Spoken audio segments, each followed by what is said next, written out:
Good evening ऋतु। जैसा कि आपने मेरे से नक्सलवादी से संबंधित प्रश्न आपने मुझे पुटअप किया था और उसके बारे में आपको डाउट था, तो मैं उसे क्लियर करने की कोशिश करूँगा। ठीक है। और साथ ही आप मेरे साथ नोट्स बनाते रहिएगा, जो जो आपको लगे कि यहाँ पर ये महत्वपूर्ण है उसका नोट्स तैयार कर लीजिएगा। आइए शुरुआत करते हैं। नक्सलवादी समस्या है क्या। पहली बात, हम नक्सलवादी चीज़ है क्या, नक्सलवाद है क्या, हमें इसे समझने की ज़रूरत है। यदि हम युवा समाज के हर तबके की बात करें या समाजी जीवन में हर मनुष्य की बात करें जो अपनी ज़िंदगी सुकून भरी जीना चाहता है, कई दफ़े ऐसा हो जाता है कि वो अंदाज़ा भी नहीं लगाता है कि उसकी ज़िंदगी में कितनी पीड़ा है और वो किस डर के साए में जी रहा है, जिसकी हर सुबह शाम डर के साए में गुजरती है। इतना ही नहीं कि वह किसी न किसी वजह से हर पल किसी डर के साए में इस प्रकार जीता है कि उसे ये महसूस होता है कि किस वक्त मेरी मृत्यु हो जाएगी। ये कुछ समस्याएं नक्सलवाद के कारण उत्पन्न हो रही है समाज में, जो आज एक भयंकर रूप धारण करते जा रही है, जिसकी वजह से ये गतिविधियां आज पूरे भारत के कुछ राज्यों तक सीमित ना होकर धीरे धीरे संपूर्ण भारत में फैल रहा है। ये बहुत ज़्यादा गंभीर समस्या है जिसकी तरफ सरकार को ध्यान देना चाहिए।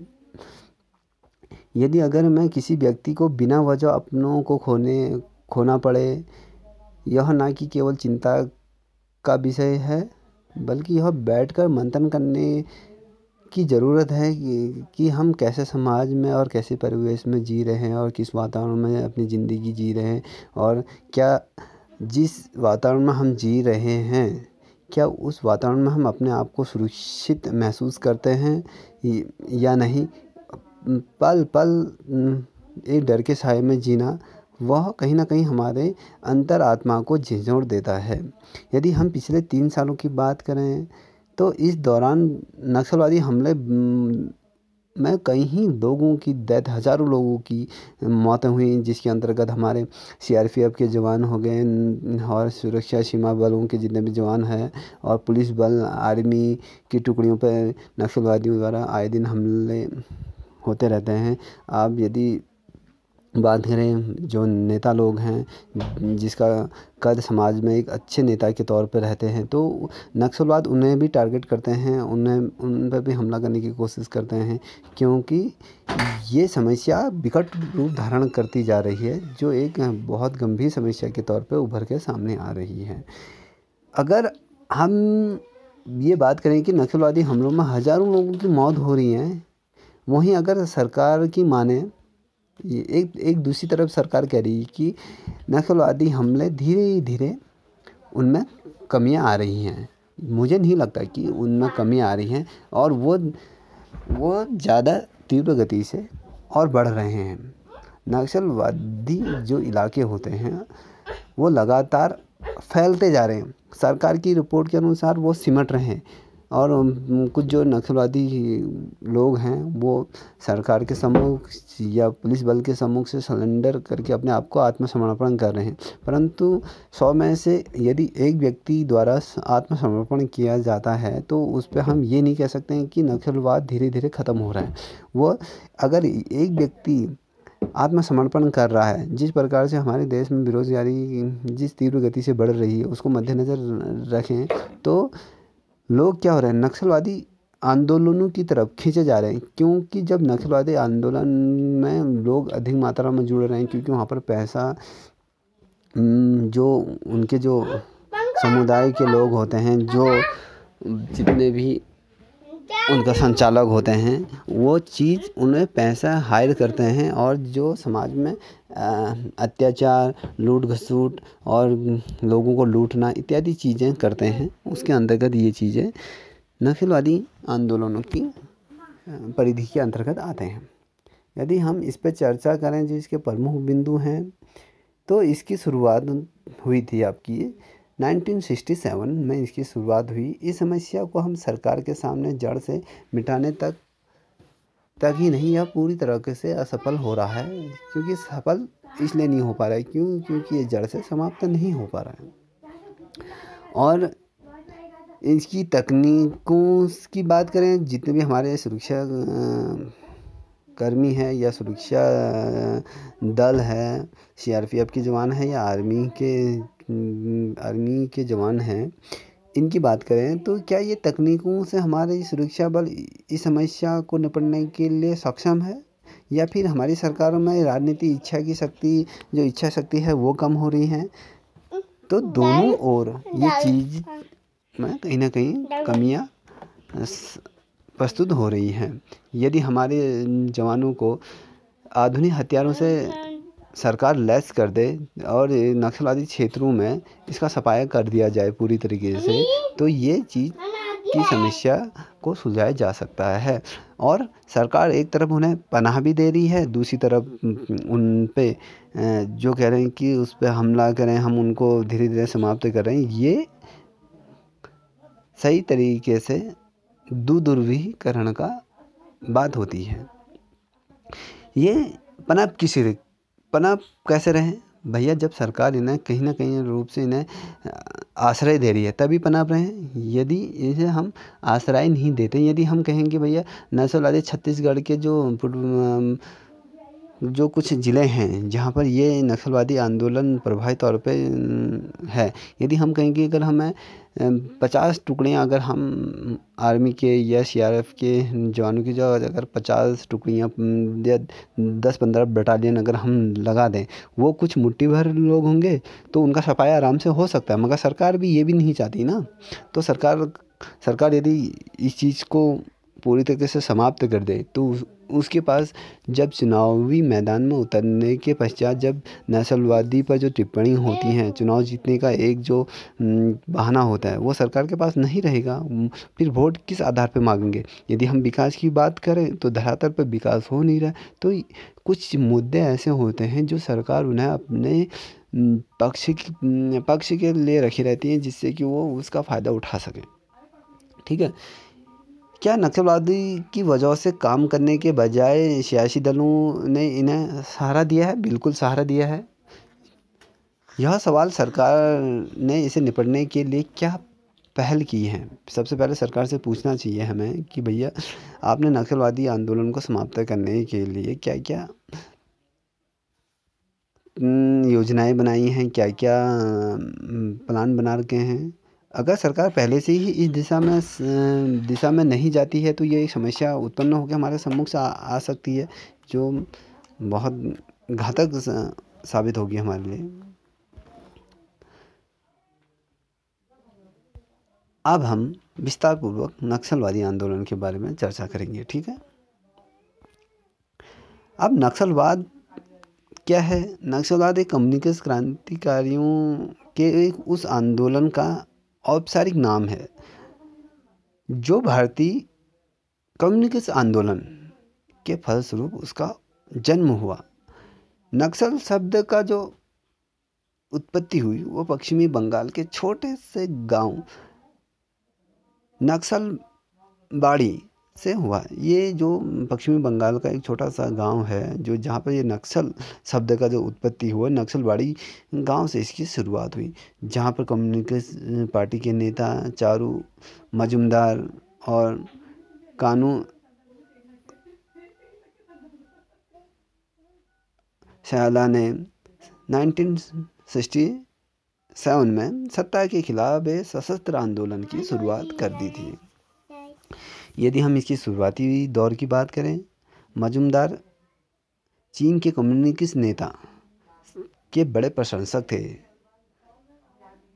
और उनका मानना था कि यदि भारतीय मजदूरों और किसानों की दुर्दशा के लिए सरकार नीतियां जिम्मेदारी से नहीं निभा पा रही हैं, जिसकी वजह से उच्च वर्गों का समाज में क्या हो रहा है, एक तरफ का शासन हो रहा है। कहने का तात्पर्य है कि जो इसके आंदोलनकारी थे उनका कहना था कि सरकार जो मजदूर वर्ग है, जो किसान है, उसकी तरफ ध्यान नहीं दे रही है।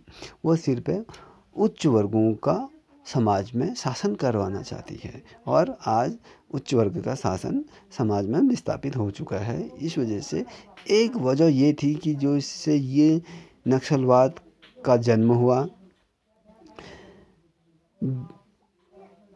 यदि हम इस न्यायहीन जो दमनकारी वर्चस्व को लेकर जो सशस्त्र क्रांति की बात करें, ये कभी समाप्त नहीं किया जा सकता है। 1967 में यदि नक्सलवादियों ने कम्युनिस्ट क्रांतिकारियों की एक अखिल भारतीय समन्वय समिति बनाई। इन्होंने नक्सलवादी आंदोलन, कम्युनिस्ट क्रांतियों की एक अखिल भारतीय एक समिति बनाए। इस समिति के अंतर्गत इन्होंने विरोधियों के औपचारिक तौर पे जो कम्युनिस्ट पार्टियों ने जो कम्युनिस्ट भारतीय पार्टी को जो अलग करा और सरकार के खिलाफ भूमिगत होकर सशस्त्र लड़ाई शुरुआत कर दी गई थी। जब 1971 के अंतर्विरोध और मंजूमदार की जो मृत्यु के बाद यह आंदोलन एकाधिकार शाखा में न होकर विस्तारित हो गया। कदापि अपने लक्ष्य से और अपने विचारों से ये विचलित हो गया। जिस लक्ष्य के और जिस विचार के लिए ये कम्युनिस्ट पार्टी का जो गठन हुआ था, जिसका वर्चस्व दमनकारियों ने समाप्त कर दिया था, उसकी वजह से ये एक हिंसक रूप के तौर पर उभर के सामने आया। यदि इसका जो मेन उद्देश्य था वह जो मजदूर वर्ग है और जो किसान है, उनको समाज में एक उच्च वर्ग की तरह सम्मान देने की बात कही गई थी। इसी के उल्टा ये हुआ कि भैया उच्च वर्ग का जो शासन मजदूर वर्ग पे और किसान वर्ग पे थोप दिया गया। जब मजूमदार की मृत्यु हुई, यह आंदोलन एकाधिकार शाखाओं से विभक्त होकर कदाचित अपने लक्ष्य से विचलित हो गया। अपने जो इसका जो पूर्ण लक्ष्य था उससे अलग थलग हो गया। यदि आज हम नक्सलवादी आंदोलन की जो बात करें, जो इसकी जो राजनीतिक पार्टियों ने इसको जो स्वीकारा गया है, जो एक राजनीतिक पार्टी के तौर पर उभर के आए और सांसद चुनाव में इसमें प्रतिभाग करते हैं, लेकिन बहुत से संगठन अभी भी लड़ाई में लगे हुए हैं, नक्सलवादी विचारधारा को अपनाए हुए हैं। और इसकी जो सबसे बड़ी मार जो झेल रहे हैं वो आंध्र प्रदेश के अंतर्गत झेल रहे हैं, उड़ीसा के अंतर्गत झेल रहे हैं, छत्तीसगढ़ के अंतर्गत झेल रहे हैं और झारखंड और बिहार में इस चीज़ को झेलना पड़ रहा है। जो एक भयानक स्थिति की तरफ ये राज्य धीरे धीरे जा रहे हैं, क्योंकि ये एक विकट परिस्थितियों के दौरान उभर के सामने आ रही है कि नक्सलवाद से समाज की ध्रुवीकरण का बोलबाला हो रहा है और इससे समाज की छवि खराब हो रही है। यदि हम नक्सलवाद की पृष्ठभूमि की बात करें, दरअसल इस आंदोलन की शुरुआत पश्चिमी बंगाल के दार्जिलिंग जिले के गांव नक्सलवाड़ी से इसकी शुरुआत हुई थी। इसलिए इसे नक्सलवादी आंदोलन के रूप में चर्चा में लिया गया और इसमें चर्चा होती है। इसमें जो सम्मिलित लोगों को क्या कहा जाता है, जो इसमें जो सम्मिलित होते हैं जो लोग, उनको नक्सलवादी कहा जाता है। आपको यदि मैं बताऊं, इस आंदोलन में सम्मिलित लोगों को कभी भी माओवादी भी कहा जाता था। कभी इनको, आज हम इसको नक्सलवादी कह रहे हैं ना, कभी इन्हें माओवादी भी कहा जाता था। नक्सलवादी और माओवादी दोनों ही आंदोलन हिंसक प्रवृत्ति पर आधारित हैं। दोनों ही हिंसक तौर पे आज समाज के सम्मुख उपस्थित हैं, लेकिन दोनों में इतना ही फर्क है कि नक्सलवाद बंगाल के नक्सलवाड़ी में विकास के अभाव और गरीबी का नतीजा है। भैया, जब विकास नहीं हुआ, जब विकास नहीं होने के कारण वो गरीबी का इस तरह का दंश झेलना पड़ा उन्हें, तो ये नक्सलवादी की उपज बेरोजगारी, मजदूरी, किसानों से उपज से उत्पन्न हुई स्थितियों का परिणाम है। जबकि चीनी नेता जो थे, जो राजनीतिक विचारधारा से प्रभावित थे, जो इसके मुरीद थे, माओवाद का नाम इसे दे दिया गया। यदि हम इसकी बातें करें, गौरतलब दोनों आंदोलनकारियों के जो समर्थक थे, भूखमरी, गरीबी, बेरोजगारी से आज़ादी की मांग कर रहे थे। भैया, जो ये आंदोलन की शुरुआत हुई उस समय खाने की स्थिति, अपने आप को जिंदा रखने की परिस्थितियाँ और बेरोजगारी से लड़ना, इन चीज़ों से उठना चाह रहे थे। समाज का एक तबका ऐसा है जो इन चीज़ों से समाज के समक्ष बराबरी करना चाह रहा था और समाज के मेन दायरे में प्रभावित होना चाह रहा था, मगर सरकार ने उस तरफ ध्यान नहीं दिया। जो आज ये स्थिति विकट स्थितियों में जो उत्पन्न हुई है, ये साम्यवादी माओवादी विचारधारा से उत्पन्न हुई है। जो सिर्फ जो नक्सलवादी हम कहते हैं ना, नक्सलवादी हमारे दिमाग में आते ही नक्सलवादियों के प्रति खौफ की स्थिति पैदा हो जाती, घृणा की स्थिति पैदा हो जाती। यदि हम उसे जड़ से देखें तो कहीं ना कहीं उससे हमें ये पता चलता है कि रियल स्थिति क्या थी और समाज का दूसरा आईना किस प्रकार से हमें उसे दर्शाया जा रहा है। ये चीज़ें नक्सलवाद से प्रभावित होता है। इसके अंतर्गत क्या हुआ था? किसानों, जमींदारों द्वारा अत्याचार और उनके अधिकारों को छीन लिया गया था। एक पुरानी प्रथा रही थी और देश भर में हजारों साक्ष्य इसके मौजूद हैं। लिहाजा नक्सलवाड़ी के तकनीकी जो तत्कालीन किसान भी, इस जो वर्तमान के जो किसान हैं, वो भी इस समस्या से ग्रसित हैं और वो भी इसके प्रचार में सम्मुख से खड़े हो जाते हैं। यदि मैं गरीब हूँ, मैं नहीं चाहूँगा कि मेरा बच्चा भी गरीब हो, क्योंकि मैंने गरीबी का दंश झेला है, तो मैं नहीं चाहूँगा कि आने वाली मेरी पीढ़ी भी गरीबी का दंश झेले। तो इस चीज़ से ऊपर उठने के लिए ये आंदोलन की शुरुआत हुई। यदि आज़ादी की बात करें तो उसके अंतर्गत पहले भी कई चीज़ें ऐसी हुई थी जो भूमि सुधारों की पहल भी ज़रूरी थी, लेकिन ये पूरी तरीके से कामयाब भी नहीं रही थी। और नक्सलवादी जो आंदोलन की जो शुरुआत हो, नक्सलवाड़ी के अंतर्गत जो किसानों पर ज़मींदारों द्वारा जो अत्याचार बढ़ता ही गया था और इसी के मद्देनज़र किसानों और ज़मींदारों के बीच ज़मीनी विवाद भी पैदा हो गया था।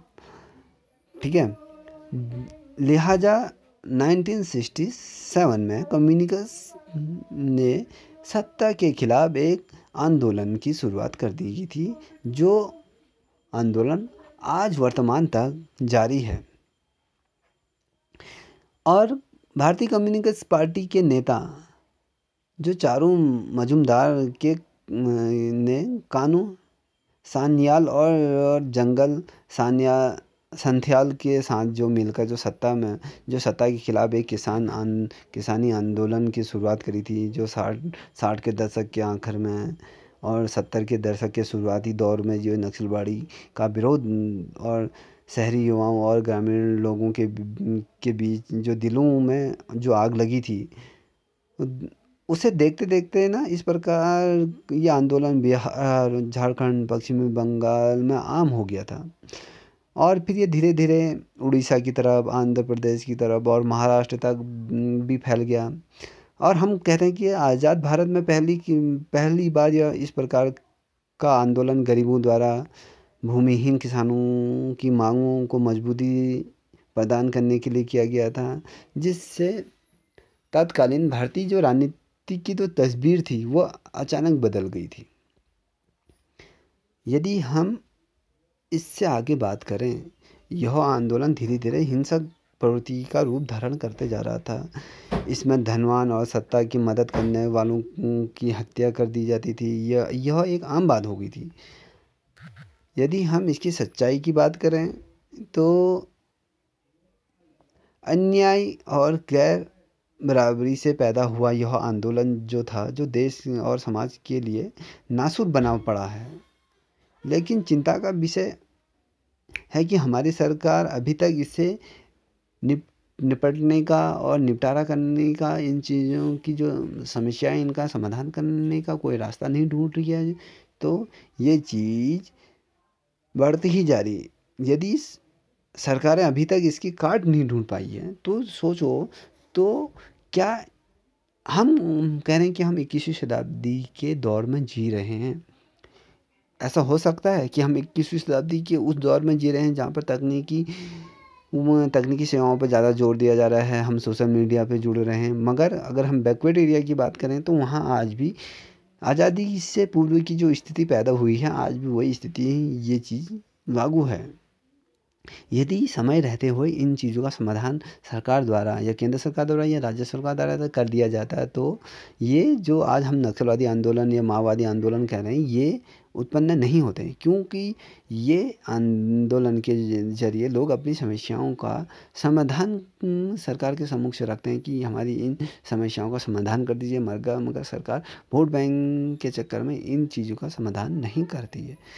यदि ये पूरी तरीके, अगर हम बात करें नक्सलवाद को पूरी तरीके से ख़त्म नहीं होने के कारण क्या रहे, यदि हम कहें ये नक्सलवाद पूरी तरीके से समाप्त क्यों नहीं हुआ? हमने पहले भी मैंने जिक्र किया था कि नक्सलवाद अन्याय और गैर बराबरी के कारण पनपा, है ना।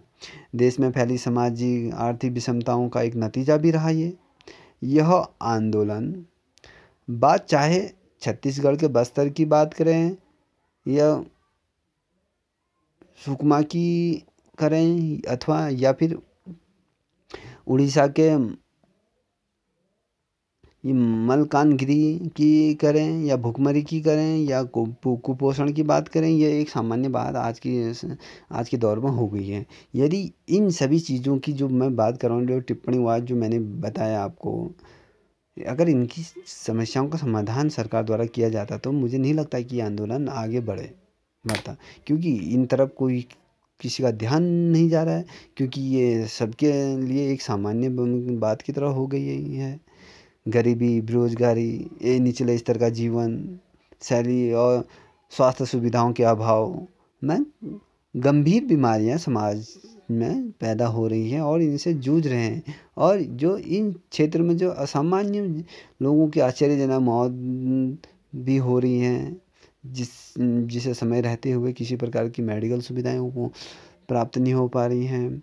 देश का एक ऐसा तबका भी है जो अच्छी सुविधाएं, सुख सुविधाओं से लैस है, और दूसरी तरफ इन चीज़ों का दंश से समाज के दूसरा वर्ग झेल रहा है। यदि मैं ये ना कहूँ कि भैया ये नक्सलवादी आंदोलन समाप्त हो जाने, यदि अपनी मांगों को रखना गलत है तो ये स्वतंत्र भारत के जो कॉन्स्टिट्यूशन ऑफ इंडिया का जो एक मौलिक अधिकार दिया गया है, तो वो उसके विरुद्ध, उसके खिलाफ रहेगा। सबको अपनी बात रखने की आज़ादी है, मगर वो आज़ादी हिंसक तौर पे नहीं होनी चाहिए। मगर आज ये नक्सलवादी जो आंदोलन है, ये हिंसक रूप धारण करता जा रहा है। वहीं आत्मसम्मान की रिपोर्ट के अनुसार भारत की जो, यदि मैं राष्ट्रीय आय की बात करूँ, वो 20% है और 1% इन्हीं लोगों के हाथ से पहुँचता है। यह असामान्य बात लगता है, मगर इसमें बहुत तेज़ी बढ़ रही है। अंतर्राष्ट्रीय अधिकार समूह में ऑक्सएमा की बात करें के मुताबिक भारत में 1% जो लोग हैं, देश के 73% धन पर उन्हीं लोगों का कब्जा है। अंतर्राष्ट्रीय स्तर पर इस बात की भी चर्चाएं हो रही हैं, जो ऑक्सएमा द्वारा जो रिपोर्ट प्रस्तुत की गई है भारत के प्रति, उसमें ये कहा गया है जो 73% भारत के लोगों का उस धन पे कब्जा है जिस पे सभी का बराबर कंट्रीब्यूशन होना चाहिए, मगर एक उच्च वर्ग का 70% उस धन पे कब्जा है।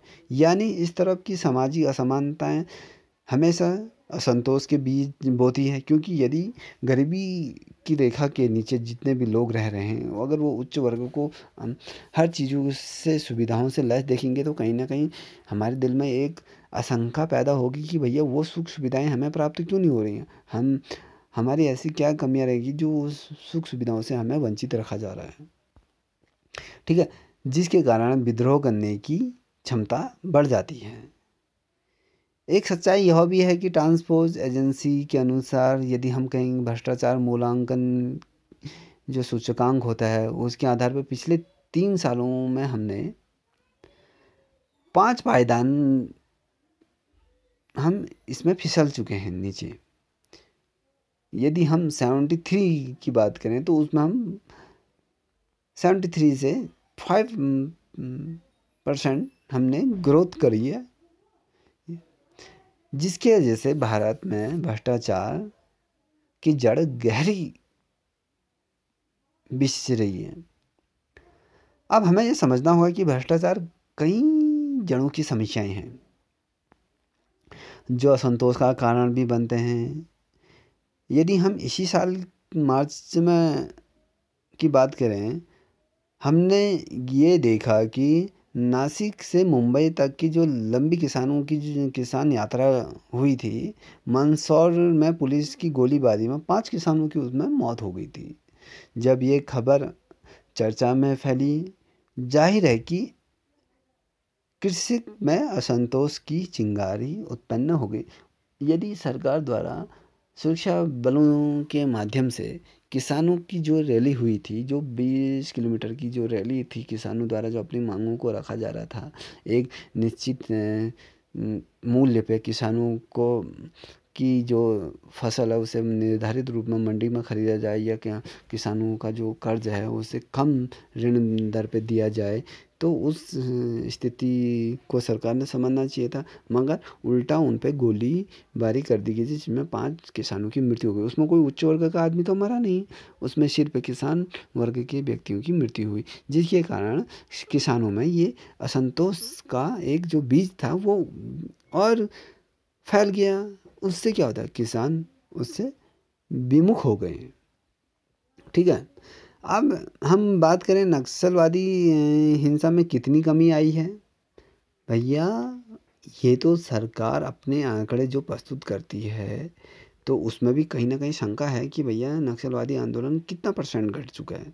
यदि नक्सलवादी आंदोलन को घटाना ही है तो उनकी जो समस्याएं हैं, सरकार को उनकी समस्याएं सुननी चाहिए और जो उनका समस्याओं का निराकरण करना चाहिए, तब जाके ये पूरी तरीके से समाप्त होगा।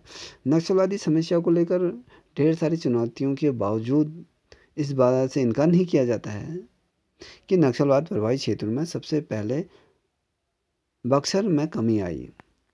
कहने का तात्पर्य जो बक्सर जो इलाका है, तो यहाँ पर कुछ माओवादी या नक्सलवादी जो उस ग्रुप में या उस दलदल में धंसे हुए थे, तो उससे कुछ लोग बाहर आके स्वरोजगार कर रहे हैं और उन्होंने पुलिस के सम्मुख आत्मसमर्पण कर दिया। तो गौरतलब है कि उसमें सरकार जो आंकड़े प्रस्तुत करती है उसके द्वारा हम कह सकते हैं कि उसमें कमी आई।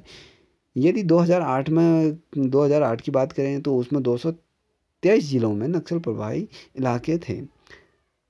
223 जिलों में ये नक्सलवादी गतिविधियां अपने चरम पे थी, लेकिन तात्कालीन सरकार के प्रयासों में से कहें इनमें कमी आई और 2014 में यह संख्या 161 रह गई है। और 2017 में नक्सलवादी प्रभावित जो जिलों की संख्या है वो जो 223 जिले थे उससे घटकर अब कितने रह गए, 126 जिले रह गए। अभी भी काफ़ी हैं।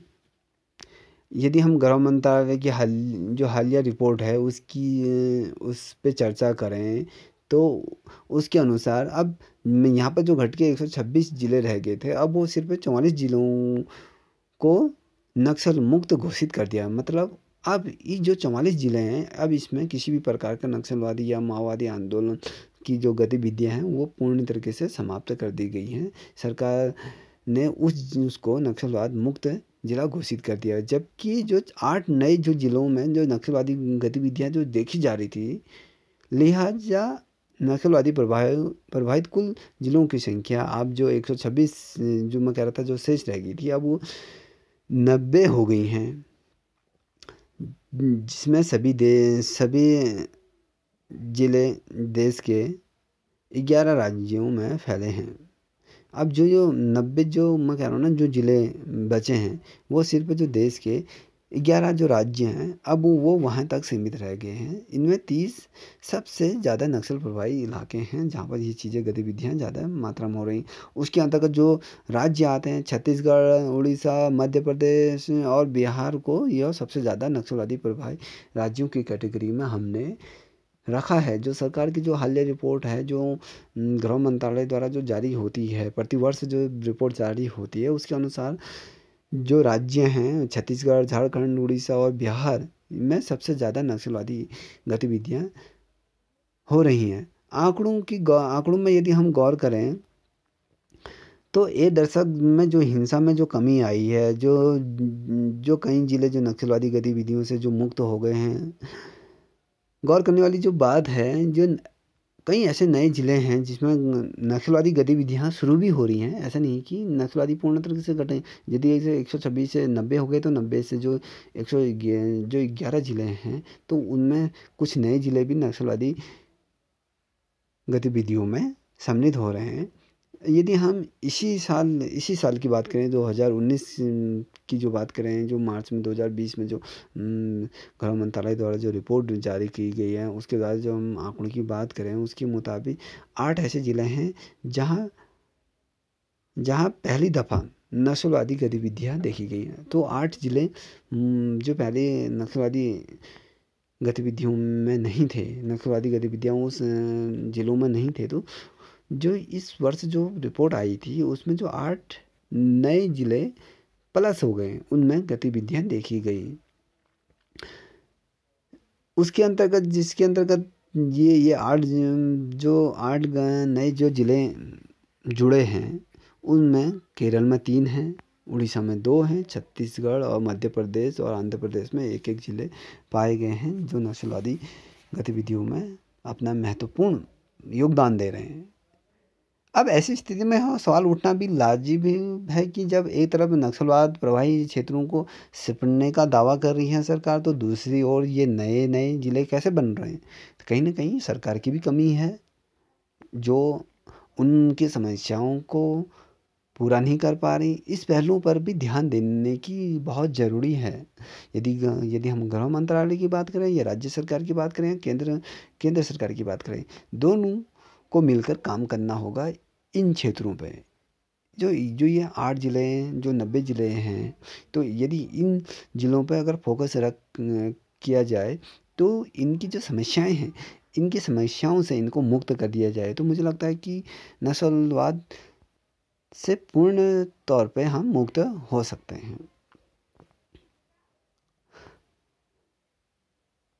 यदि हम पिछले साल की बात करें तो केंद्रीय मंत्री ने नक्सलवाद को ख़त्म करने के लिए जो समाधान नामक जो 8 सूत्री पहल की जो घोषणा की, उसके तहत नक्सलवादियों से लड़ने के लिए रणनीति और कार्य योजनाओं पर जोर दिया गया। हालांकि समय समय पर इस पर सरकार ने भी इस समस्याओं को निपटने के लिए कोशिश की, लेकिन फिर भी इसको पूरी तरीके से वो समाप्त नहीं कर पाई। अब आगे की राह किस प्रकार से होने वाली है। दरअसल आपने वर्तमान में जो रूप देखा है, जो स्वरूप देखा है नक्सलवादी आंदोलन ने अपनी जो प्रकृति या उद्देश्यों और दोनों को महत्वपूर्ण रूप से जिस प्रकार से बदलाव करा, एक तरफ इस प्रकार की समस्याओं की वजह से आर्थिक और सामाजिक विषमताएं पैदा हो रही हैं, वहीं दूसरी तरफ एक राजनीति समस्याओं का भी इसमें समाधान होना लाजिब होना चाहिए। मगर वो समस्याएं जैसी कि तैसी बनी हुई है। हालांकि छत्तीसगढ़ विधानसभा चुनाव में नक्सलवादी समस्याओं पर राजनीति बयानबाजी बहुत ज़्यादा मात्रा में हुई। एक पहलू इसका भी यह भी है कि राजनीति जो पार्टी हैं ये इसको भी एक तरफ से भुलाना चाहती हैं, जिसकी वजह से समाज के जो वोट बैंक है उससे ये अपनी रोटियां सेक सके। ये कोशिश सरकार के द्वारा भी की जाती है। इसलिए यह भी कहा जा सकता है कि हमारी सरकार की जो लगातार जो कमियां हैं, जो खामियां हैं, जो संविधान के 5वीं अनुसूची को तरजीह देने से नहीं कतराती है। गौरतलब इस तरफ की जो अनुसूचियों में, अनुसूचित क्षेत्रों में, अनुसूचित जनजाति क्षेत्रों के प्रशासनिक जो नियंत्रण रहते हैं उन मामलों में भी इस पर चिंताएं होनी चाहिए। चिंता का विषय आज ये भी बना है कि जो 70 साल बाद भी आज तक ये अनुसूचित क्षेत्रों को जो प्रसारित करने के बजाय ठोस नीति या ठोस कदम नहीं उठाए गए। यदि हम भारत कि जो कॉन्स्टिट्यूशन ऑफ इंडिया की जो 5वीं अनुसूची के तहत जो अनुसूचित क्षेत्रों में की बात करें, दरअसल इन क्षेत्रों में एक तरफ का जो पंचायत की जो आदिवासी को अपने क्षेत्रों की तरफ जो प्रशासन का एक अधिकार देने की बात करें या उन अधिकारों को हम किस प्रकार से अपने अंतर्गत रखने की बात करें, तो कहीं न कहीं ये चीज़ें समाज की ध्रुवीकरण की बातें करते हैं, तो जिसमें 20 सदस्यों की जो समिति बनाने से नहीं होता है। सरकार को इस तरफ स्वयं ध्यान देना होगा कि ये किस प्रकार का इसका समाधान हो सकता है। मगर नहीं, सरकार एक दूसरी तरफ इनका भरपूर फ़ायदा अपने जो विधानसभा चुनाव हो या लोकसभा चुनाव है या क्षेत्रीय जो चुनाव होते हैं उनमें इन लोगों का भरपूर प्रयोग करती है। यदि ये इन चीज़ों को समाप्त कर दिया जाएगा तो भैया सरकार अपनी रोटियां किस प्रकार सेकेंगी, सत्ता पे किस प्रकार से आएंगी, ये मुझे नहीं लगता ये पूर्ण तरीके से समाप्त हो जाएगा। आदिवासियों को अधिकार नहीं मिलने के कारण ये स्थिति पनप रही है, क्योंकि उनके अंदर ये संतोष पनप रहा है कि हमें उस स्थिति में नहीं लाया जा रहा है सरकार द्वारा, तो कहीं ना कहीं आत्मसम्मान को ठेस पहुंचती है, तो ये ऐसी गतिविधियां स्वयं उत्पन्न हो जाती हैं। जो इसका जो मेन जो हिंसा का जो मेन मुद्दा रहा, गरीबी, भूखमरी जैसे मुद्दों पर जोर देने की कवायद करनी चाहिए और ऐसे जो हिंसा का समर्थन नहीं करना चाहिए। लेकिन क्या करें, ज़रूरी है अपना जीवन व्यतीत करने के लिए हर व्यक्ति को संवैधानिक हक तो मिल नहीं सकता, मगर मिलना चाहिए, समाधान होना चाहिए। हर व्यक्ति को सम्मान के साथ रोटी, कपड़ा, मकान जैसी बुनियादी सुविधाओं को पाने का हकदार लिहाजा सरकार द्वारा किया जाना चाहिए। ये चीज़ें सरकार की प्राथमिकताओं पे होना चाहिए। जो उनका जो मैनिफेस्टो जो सरकार द्वारा जो प्रतिवर्ष जो 5 साल में जो जनता को भुनाने के लिए जो रखा जाता है उसमें शीर्ष प्राथमिकताओं में इसको रखना चाहिए। इस प्रकार से नक्सलवादी समस्याओं का समाधान हो सकता है। जितने भी बच्चे इस वीडियो को देख रहे हैं, यदि आप लोगों के समझ में आया होगा तो कमेंट बॉक्स में जाके कमेंट कीजिए। अगर नहीं समझ में आ रहा है तो किस जगह पे आप लोगों को समझ में नहीं आ रहा है तो वो भी मुझे बताइए, क्योंकि मैं कोशिश करूँगा कि आप लोगों की समस्याओं का समाधान करूँ। और जितने भी नए छात्र छात्राएँ इस वीडियो को देख रहे हैं या इससे जुड़ रहे हैं, तो मैं चाहूँगा कि आप लोग इस चैनल को सब्सक्राइब कर लीजिए, क्योंकि मैं जो भी वीडियो बनाऊँगा जिसका नोटिफिकेशन आपको मिल जाएगा, जिससे कि आप इस वीडियो का लाभ उठा सकते हैं। Thank you. जय हिंद, जय भारत।